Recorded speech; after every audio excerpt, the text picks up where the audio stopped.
work on teachers. This is an attack on unions, and then they finally might be attacking me, but this is much, much bigger than me, and I realize that. And in fact, I want to acknowledge my hero, my Shiro, Senator Velma Montgomery, who obviously is under attack personally as well because of the fact that she dared to participate in a hearing to find out whether or not the charter school movement was living up to its reputation, whether or not the complaints that parents brought to my attention were these are charter school parents who asked for this hearing. And because they felt that even though they were parents that were interested in the charter schools, there were too many things going wrong that they did not know about. Whether or not the stories that were being reported in the Amsterdam News, in the New York Times, in the Daily News, concerning corruption in the charter schools, whether or not those were the truth, whether or not the concerns about whether those schools were actually succeeding in teaching our children, all of these were the kinds of issues and concerns that drove us to decide from all concerned what is actually going on. It's the first hearing in the 11 years that the charter schools have been in our communities. And I might add, the first charter school was the Walter Sisulu Charter School, opened up in Harlem. I was on the board, okay?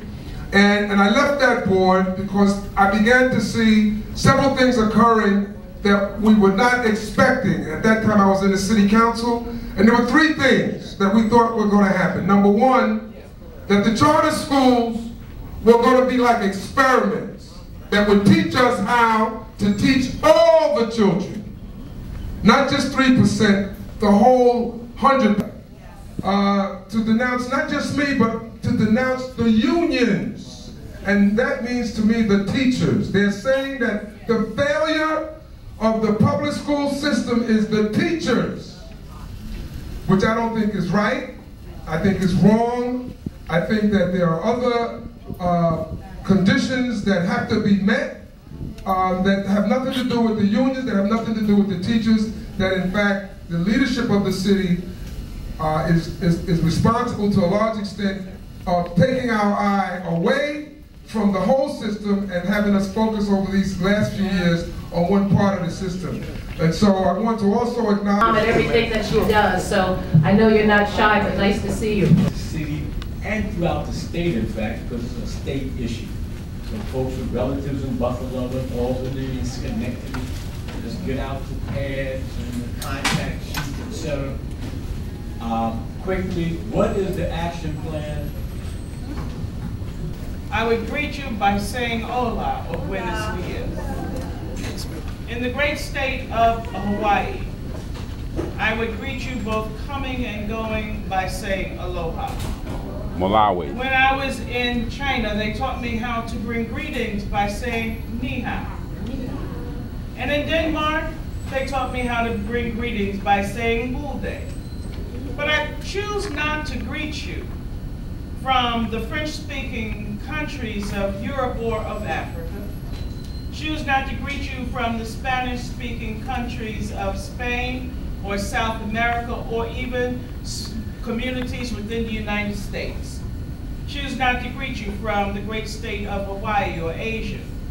But I choose to greet you by going back into the heart of Africa, where I think they got it right, where there is a village that historically have greeted one another by saying, "So how are the children?" What a difference it would make if instead of saying, "How are you?" and "I'm doing fine," because all of those greetings that I gave in the different languages all mean the same thing.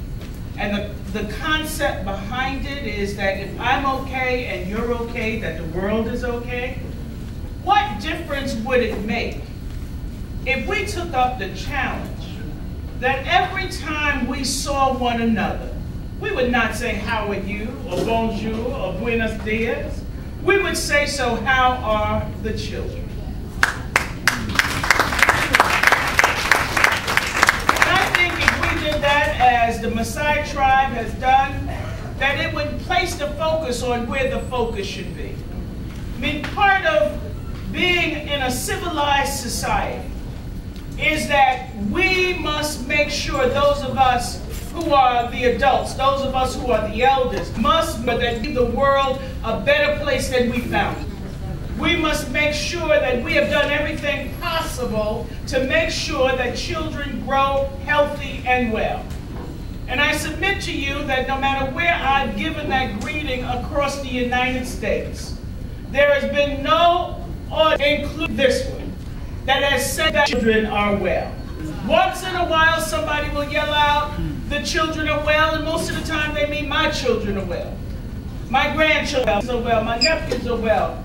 But no one can answer me back and say the children are well, because we understand that where our individual family members may be doing well, and some children in our schools may be doing well, the reality is that for the majority of the children in America's public schools, they are not doing well, particularly if you're in an urban center, and particularly if you're in New York City.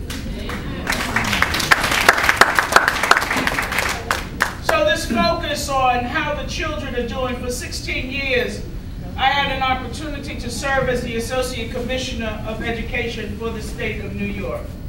And let me say that I give credit to the advancements and the opportunity to serve Adelaide Sanford, who allowed both the rain and her tears to water the seeds in me to be the best that I could be for the children of New York City and New York State. So I pay homage to her. I thank her.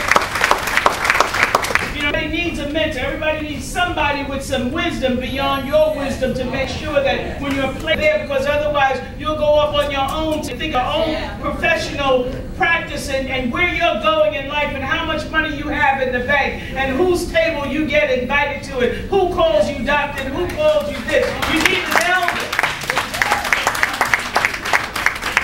to let you know that it's about the children. And so I have been constantly reminded through my 16 years, having worked all of those years with her as a member of the Board of Regents, where we understood that no man is an island. That if the struggle was to move forward, if we were to make advances, that as the associate commissioner, sometimes I go into prayer with her, because sometimes, and I'm speaking as an African-American woman born on a farm in Carolina, the daughter of sharecroppers, there are sometimes when policy and laws won't get it, but I'm here to tell you that prayer still changes. I don't make excuses for it. I understand that our faith has into our progress in this country. If it had not been for the faith of our forefathers, we would not be where we are today. And so, I am grateful for the opportunity to have served for 16 years and to have made significant changes. There are so many changes made in those 16 years that we never told people about. You know, some problems we face with the movement is that some people have big mouths. Some people just want everybody to know what they're doing so that they can be appreciated for the work that they're doing in a movement, not in a job, but, you know, in a movement, not just in trying to get promotion, in a movement that know how to keep their